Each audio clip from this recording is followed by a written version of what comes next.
So this guy goes into an Irish pub with a Rottweiler on a string, and he goes up to the bar and he orders a pint of Guinness.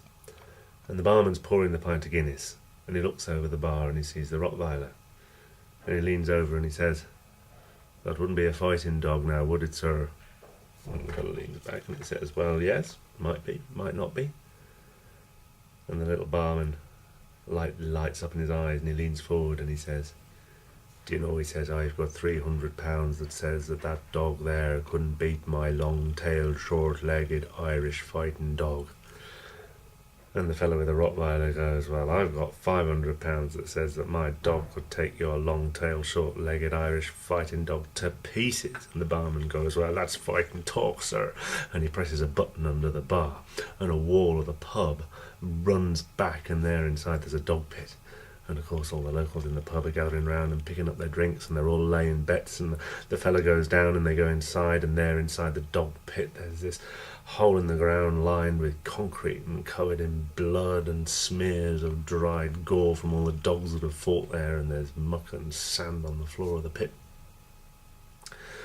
And the barman says, "You go to that end, sir. When I count 3, let your dog off the leash. But I'm warning you, when I count 3, get out of the pit, because once my long-tailed, short-legged Irish fighting dog gets a whiff of your dog, then it won't stop for anything. It'll have your dog, and it'll have you, and you can't say that you weren't warned."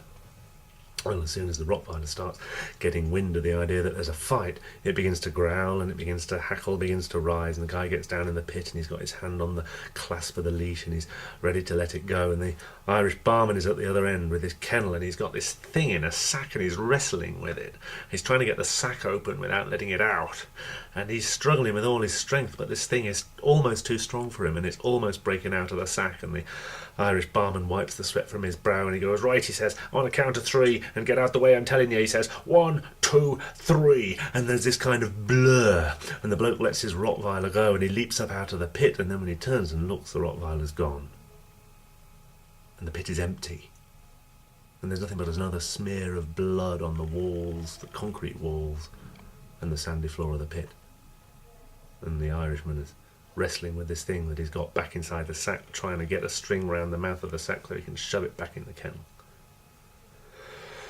And all the locals breathe a sigh of relief, and they all go back to their pints, and the barman takes the guy and collects his 500 and presses a button on the bar, and the walls slide to, and the pub's back to normal, and it's as if the fight never took place at all.